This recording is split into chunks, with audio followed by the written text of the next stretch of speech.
അസ്സലാമു അലൈക്കും വറഹ്മത്തുള്ളാഹി വബറകാതുഹു. അൽഹംദുലില്ലാഹി റബ്ബിൽ ആലമീൻ വസ്സലാത്തു വസ്സലാമു അലാ റസൂലിഹിൽ അമീൻ വഅലാ ആലിഹി വസഹ്ബിഹി അജ്മഈൻ വമൻ തബിഅഹും ബിഇഹ്സാനിൻ ഇലാ യൗമിദ്ദീൻ. അമ്മാ ബഅദ്. ദർസുൽ ഖുർആനിൻ്റെ പ്രതിവാര ക്ലാസ്സിൽ സൂറത്തു ത്വലാഖ് 1 മുതൽ 3 വരെയുള്ള ആയത്തുകളാണ് കഴിഞ്ഞ 2 ക്ലാസ്സുകളിലായി നമ്മൾ വിശദീകരിച്ചത്. കഴിഞ്ഞ ആഴ്ചയിൽ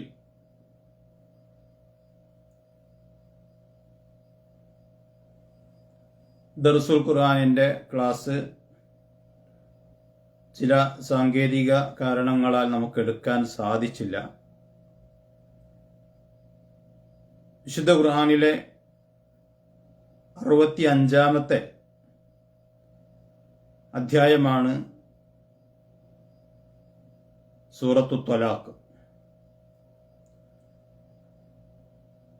ഇസ്ലാമിലെ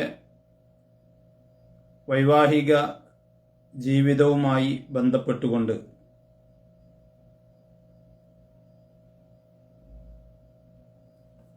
നമ്മൾ മനസ്സിലാക്കേണ്ട ചില വിഷയങ്ങളാണ് ഈ അധ്യായത്തിൽ പരാമർശിക്കുന്നത് എന്ന് കഴിഞ്ഞ 2 ക്ലാസ്സുകളിൽ നമ്മൾ വിശദീകരിക്കുകയുണ്ടായി.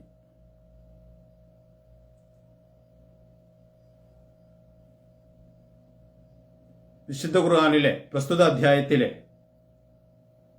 4-5 ആയത്തുകളാണ് ഇന്ന് നമ്മൾ വിശദീകരിക്കാൻ ഉദ്ദേശിക്കുന്നത്. കഴിഞ്ഞ ആയത്തുകളിൽ പരാമർശിച്ചിട്ടുള്ള വിഷയങ്ങളിൽ അതിൻ്റെ ഒരു തുടർച്ചയായിട്ടാണ് ഈ ആയത്തുകളിലും പരാമർശിക്കുന്ന കാര്യങ്ങൾ. أعوذ بالله من الشيطان الرجيم. بسم الله الرحمن الرحيم.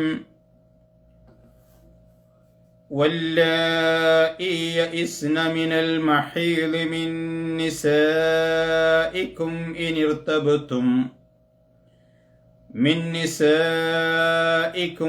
ارتبتم فعدتهن 3 أشهر واللاتي لم يحضن وأولاة الأحمال أجلهن أن يضعن حملهن ومن يتق الله يجعل له من أمره يسرا. 3-ാമത്തെ വചനമാണ് നമ്മൾ ഈ വായിച്ചു കേൾപ്പിച്ചത്. കഴിഞ്ഞ ക്ലാസ്സിൽ സാധാരണയായി വിവാഹമോചനം ചെയ്യപ്പെട്ട സ്ത്രീകളുടെ വിവിധ യുദ്ധ കാലാവധികളെക്കുറിച്ച് പരാമർശിക്കുകയുണ്ടായി.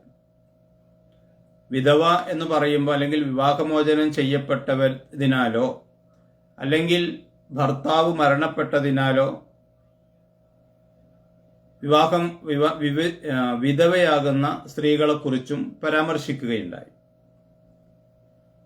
ഈ ആയത്തിൽ അള്ളാഹു പറയുന്നത് വല്ലായി യഇസ്ന മിനൽ മഹീൽ, ആർത്തവത്തിൽ ഉണ്ടാകുന്നതിൽ നിരാശരായിട്ടുള്ള മിൻ നിസായിക്കും, നിങ്ങളുടെ സ്ത്രീകൾ എന്ന ഒരു വിഷയമാണ് പരാമർശിക്കുന്നത്. അപ്പൊ നമ്മൾ മനസ്സിലാക്കേണ്ട ഒരു കാര്യം, സാധാരണയായി ആർത്തവമുണ്ടാകാറുള്ള സ്ത്രീകളുടെ അല്ലെങ്കിൽ വിവാഹമുക്തകളുടെ ഇദ്ദ കാലാവധി 3 ആർത്തവ ശുദ്ധി ഉണ്ടാകലാണെന്ന് വളരെ കൃത്യമായി സൂറത്തുൽ ബഖറയിൽ വ്യക്തമാക്കിയിട്ടുണ്ട്. എന്ന് പറഞ്ഞാൽ സാധാരണ ആയി സ്ത്രീകൾക്ക് ആർത്തവമുണ്ടാകുന്ന രീതിയിൽ ഉണ്ടാകുന്ന വിവാഹമുക്തകളായ വിവാഹമോചനം ചെയ്യപ്പെട്ട സ്ത്രീകളുടെ അവർ കാത്തിരിക്കേണ്ട കാലാവധി 3 ആർത്തവ ശുദ്ധിയാണെന്ന് ഖുർആൻ സൂറത്തുൽ ബഖറയിൽ പ്രസ്താവിക്കുന്നുണ്ട്. വൽ മുതല്ലഖാത്തു യതറബ്ബസ്ന ബിഅൻഫുസിഹിന്ന സലാസത്തു ഖുറൂ. വിവാഹമുക്തകൾ അവൾ 3 മാസമുറ കാത്തിരിക്കണം എന്നതാണ് ഖുർആൻ അവിടെ വ്യക്തമാക്കിയിട്ടുള്ള കാര്യം.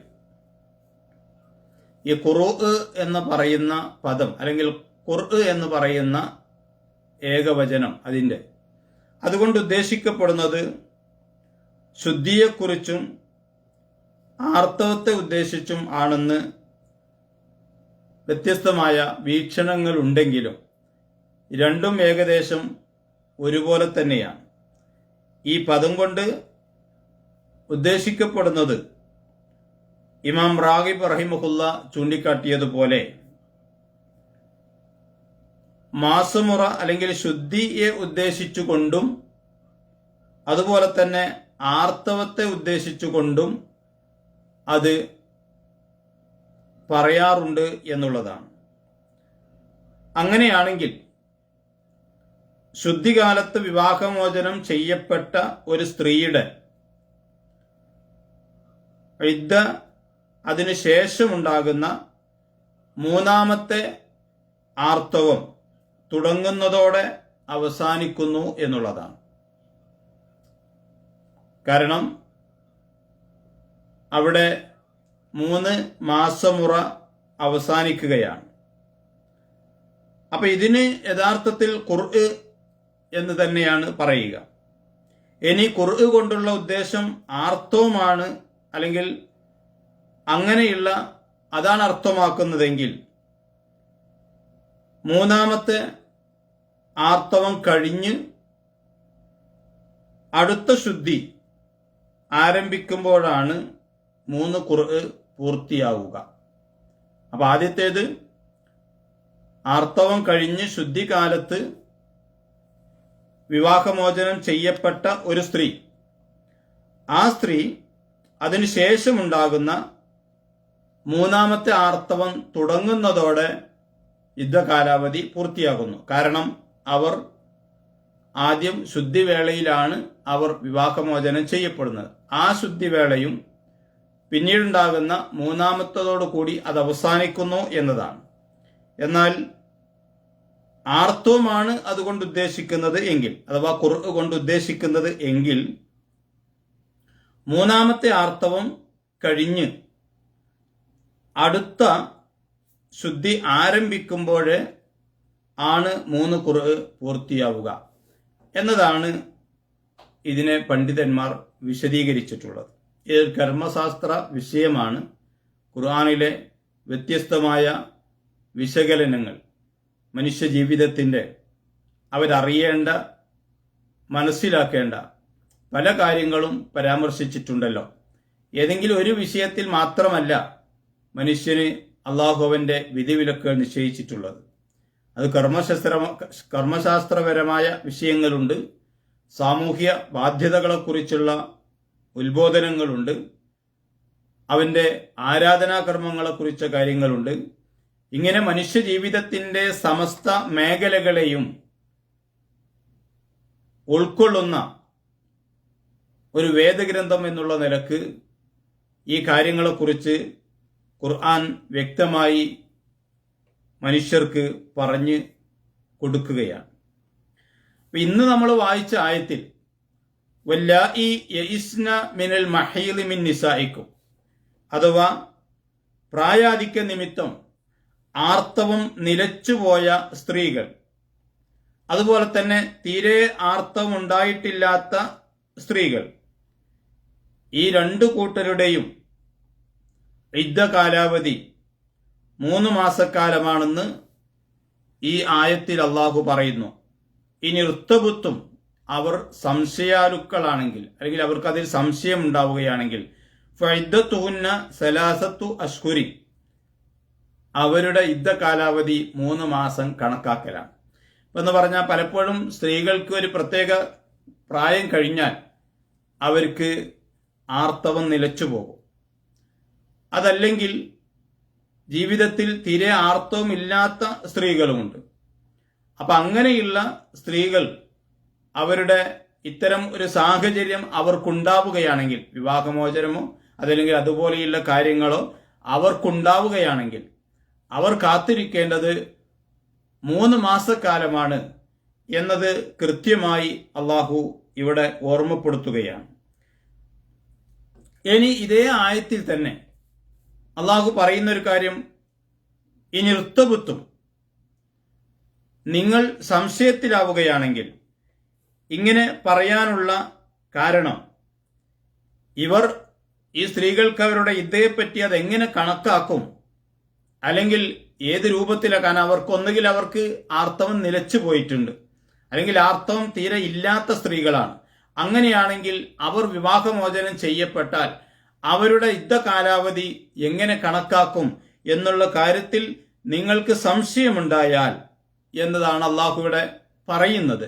ഇങ്ങനെ പറയാൻ ഉള്ള ഒരു കാരണം, യഥാർത്ഥത്തിൽ സാധാരണയായി ആർത്തവമുണ്ടാകാറുള്ള സ്ത്രീകളുടെ ഇദ്ദ കാലാവധി 3 ആർത്തവശുദ്ധിയാണ് എന്ന് സൂറത്തുൽ ബഖറയിൽ പ്രസ്താവിച്ച സന്ദർഭത്തിൽ ചില ആളുകൾ ഈ ആർത്തവം ഉണ്ടാകാത്ത സ്ത്രീകളുടെയും ആർത്തവം നിലച്ചുപോയവരുടെയും കാലാവധി എപ്രകാരമായിരിക്കും എന്ന ഒരു സംശയം ഉന്നയിക്കപ്പെടുകയുണ്ടായി എന്നും ആ സന്ദർഭത്തിലാണ് ഈ വചനം അവതരിച്ചത് എന്നുമാണ് മുഫസ്സിരീങ്ങൾ പറയുന്നത്.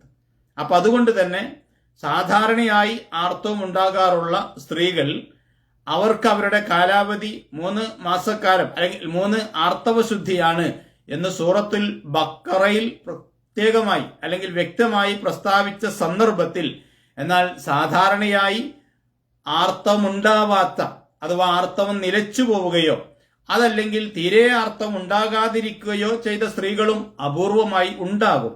അപ്പൊ അങ്ങനെയുള്ള സ്ത്രീകൾ വിവാഹമോചനം ചെയ്യപ്പെട്ടാൽ അവരുടെ ഇദ്ദ കാലാവധി എങ്ങനെയാണ് കണക്കാക്കുക എന്ന സ്വാഭാവികമായ ഒരു സംശയം ആ സന്ദർഭത്തിൽ ഉന്നയിക്കപ്പെടുകയുണ്ടായി എന്നും അപ്പോഴാണ് അള്ളാഹുവിന്റെ ഈ വചനം അവതരിച്ചത് എന്നുമാണ് ഹദീസുകളിലൂടെ നിവേദനം ചെയ്യപ്പെട്ടിരിക്കുന്നത്.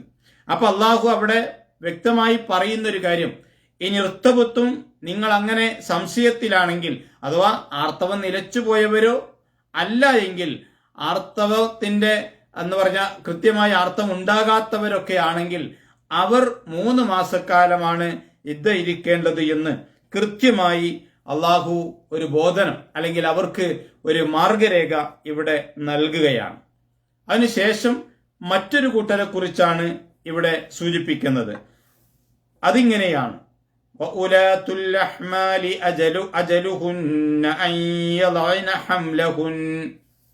അതായത് ഗർഭവതികളായ അല്ലെങ്കിൽ ഗർഭിണികളായ സ്ത്രീകൾ, അവരുടെ കാലാവധി ഹംലഹുന്ന, അവർ പ്രസവിക്കലാണ്, ആ ഗർഭം പ്രസവിക്കലാണ് അവരുടെ കാലാവധി എന്ന് പറഞ്ഞാൽ ഈ സന്ദർഭത്തിലും ഒരുപക്ഷെ സ്ത്രീകൾ വിവാഹമോചനം ചെയ്യപ്പെട്ടേക്കാം. അപ്പൊ അങ്ങനെയാകുമ്പോൾ അവരെത്ര ആണ് കാത്തിരിക്കേണ്ടത് എന്നതിനെ കുറിച്ചുള്ള കാര്യമാണ് ഈ വചനത്തിന്റെ ഈ ഭാഗത്ത് അള്ളാഹു പ്രതിപാദിക്കുന്നത്. ഉലാത്തുൽ അഹ്മാലി, ഹംല് എന്ന് പറഞ്ഞ ഗർഭം, അൽ അഹ്മാൽ ഗർഭിണികളായ സ്ത്രീകൾ, അജലുഹുന്ന അവരുടെ ഇദ്ദ കാലാവധി, അയ്യദഅന അവർ പ്രസവിക്കലാണ്, ഹംലഹുന്ന അവരുടെ ഗർഭം കൃത്യമാണ്. അപ്പൊ ഇവിടെ നമ്മൾ മനസ്സിലാക്കേണ്ട ഒരു കാര്യം, വിവാഹമോചനം ചെയ്യപ്പെടുമ്പോൾ അവർക്ക് 2 മാസം ആണ് ഗർഭം. അങ്ങനെയാണെങ്കിൽ പിന്നെ 7 മാസത്തോളം അവര് ആ ഗർഭം പ്രസവിക്കുന്നത് വരെ യുദ്ധകാലാവധി തന്നെ ആയിരിക്കും. എന്നാൽ ഒരുപക്ഷെ വിവാഹമോചനം ചെയ്യപ്പെടുന്നത് 8-ാം മാസത്തിലാണ്, ഗർഭം 8 മാസമായപ്പോഴാണ് എങ്കിൽ 9-ാം മാസം അല്ലെങ്കിൽ 9.5 മാസം ആകുമ്പോൾ, അഥവാ ഏകദേശം 1-1.5 മാസം കഴിയുമ്പോൾ അവര് പ്രസവിച്ചു കഴിഞ്ഞാൽ അവരുടെ യുദ്ധകാലാവധി അവസാനിച്ചു. അപ്പോൾ കാലാവധി, ആ ഗർഭത്തിനുള്ള പ്രസവത്തിനുള്ള കാലാവധി എത്രയുണ്ട് എന്നതല്ല അവിടെ പരിഗണിക്കപ്പെടുന്നത്. എപ്പോഴാണോ അവർ ആ ഗർഭം പ്രസവിക്കുന്നത് അതുവരെയാണ് അവരുടെ യുദ്ധകാലാവധി എന്ന് കൃത്യമായി അള്ളാഹു ഇവിടെ സൂചിപ്പിക്കുകയാണ്. മാത്രമല്ല, ഈ സന്ദർഭത്തിൽ വിശുദ്ധ ഖുർആനിൽ സൂറത്തു ബഖറയിൽ ഒരു കാര്യം അള്ളാഹു പ്രത്യേകം ഓർമ്മപ്പെടുത്തുകയും ചെയ്യുന്നുണ്ട്. വലാ യഹില്ലു ലഹുന്ന അൻ യക്തുമിന മാ ഖലഖല്ലാഹു ഫീ അർഹാമിഹിന്ന. അവരുടെ ഗർഭാശയങ്ങളിൽ അള്ളാഹു സൃഷ്ടിച്ചിട്ടുള്ളതിനെ അവരൊരിക്കലും മറച്ചു വെക്കാൻ പാടില്ല. ഉദാഹരണം, 2 മാസമാണ് ഗർഭമെങ്കിൽ ഒരുപക്ഷെ അത് പുറത്തേക്ക് അടയാളങ്ങളോ അല്ലെങ്കിൽ കാണപ്പെടുകയോ ചെയ്യണമെന്നില്ല. പക്ഷേ അവർക്കറിയാം 2 മാസമായിട്ടുണ്ട്. അങ്ങനെ അതിനെ മറച്ചു വെച്ചുകൊണ്ട് കൃത്രിമം കാണിക്കാൻ പാടില്ല. അതൊരിക്കലും അവര് മറച്ചു വെക്കാൻ പാടില്ല എന്ന കാര്യം അള്ളാഹു ഇവിടെ പ്രത്യേകമായി സൂറത്തുൽ ബഖറയിൽ എടുത്തു പറഞ്ഞിരിക്കുകയും ചെയ്യുന്നു. അപ്പൊ ഇതൊക്കെയും ഈ തലാഖുമായി ബന്ധപ്പെട്ട് വിവാഹമുക്തകളുടെ വ്യത്യസ്തമായ സാഹചര്യങ്ങളെ ഉണർത്തിക്കൊണ്ടാണ് അള്ളാഹു കൃത്യമായി ഒരു മാർഗരേഖ അല്ലെങ്കിൽ അതിന്റെ വിധിവിലക്കുകൾ മനുഷ്യകുലത്തെ, പ്രത്യേകിച്ച് വിശ്വാസികളെ പഠിപ്പിക്കുന്നത്. ഈ നിയമങ്ങളും നിബന്ധനകളും അള്ളാഹുവിന്റെ ഹുക്കുമുകളാണ് എന്ന് മനസ്സിലാക്കിക്കൊണ്ട് അതാതിന്റെ ഗൗരവത്തിൽ തന്നെ അവയുടെ സാഹചര്യങ്ങൾ ഉണ്ടാകുമ്പോൾ മനുഷ്യൻ അവ പ്രാവർത്തികമാക്കണം എന്നത് കൃത്യമായി ഓരോ വചനത്തിലും അള്ളാഹു ഓർമ്മപ്പെടുത്തുന്നുണ്ട് എന്ന് കഴിഞ്ഞ 1 മുതൽ 4 വരെയുള്ള അല്ലെങ്കിൽ 3 വരെയുള്ള ആയത്തുകൾ, 4 വരെയുള്ള ആയത്തുകൾ വിശദീകരിച്ചപ്പോൾ ഇടക്കിടക്ക് അള്ളാഹു ഓർമ്മപ്പെടുത്തിയ ഒരു കാര്യമാണ്. ഇവിടെയും 5-ാമത്തെ ആയത്തിൽ അള്ളാഹു പറയുന്ന ഒരു കാര്യം എന്താ അറിയോ? ذَلِكَ أَمْرُ اللَّهِ أَنزَلَهُ إِلَيْكُمْ. ذَلِكَ أَمْرُ اللَّهِ. ഈ പറഞ്ഞതെല്ലാം അള്ളാഹുവിന്റെ കൽപ്പനകളാണ്, അവന്റെ വിധിവിലക്കുകളാണ്. അൻസലഹു ഇലൈക്കും, അവൻ നിങ്ങളിലേക്ക് ഇറക്കി തന്നിട്ടുള്ള. അപ്പോ അത് വല്ലാത്ത ഗൗരവമുള്ള ഒരു ഓർമ്മപ്പെടുത്തലാണ്. കേവലം ഇതിനെയൊക്കെ കളിതമാശകളായി അല്ലെങ്കിൽ ഗൗരവത്തിലെടുക്കാതെ നാട്ടുനടപ്പുമായി ഈ രീതികളെ കൈകാര്യം ചെയ്യുന്ന ആളുകളുണ്ട്. ഈ വിഷയങ്ങളെ യഥാർത്ഥത്തിൽ വിശുദ്ധ ഖുർആനിൽ കൃത്യമായി പറഞ്ഞിട്ടുള്ള വിവാഹമോചനവും അതുമായി ബന്ധപ്പെട്ടുകൊണ്ടുള്ള നിയമങ്ങളും വിവാഹമോചനത്തിന്റെ വിവിധ ഘട്ടങ്ങളും ആ ഘട്ടങ്ങളിൽ യുദ്ധകാലാവധികളിൽ അവർ എവിടെ താമസിക്കണം എന്നും അവർക്കുള്ള അവകാശങ്ങൾ ഭർത്താവ് നൽകേണ്ടതുണ്ട് എന്നും ആ കാലഘട്ടത്തിൽ എന്തുകൊണ്ട് ആ ഭർത്താവിന്റെ വീട്ടിൽ തന്നെ അവൾ താമസിക്കണം എന്ന് ഇസ്ലാം നിശ്ചയിച്ചതിന്റെ രഹസ്യം എന്താണ്, അതിലെ യുക്തി എന്താണ് എന്നെല്ലാം കഴിഞ്ഞ ക്ലാസ്സുകളിൽ നമ്മൾ വിശദീകരിച്ചല്ലോ.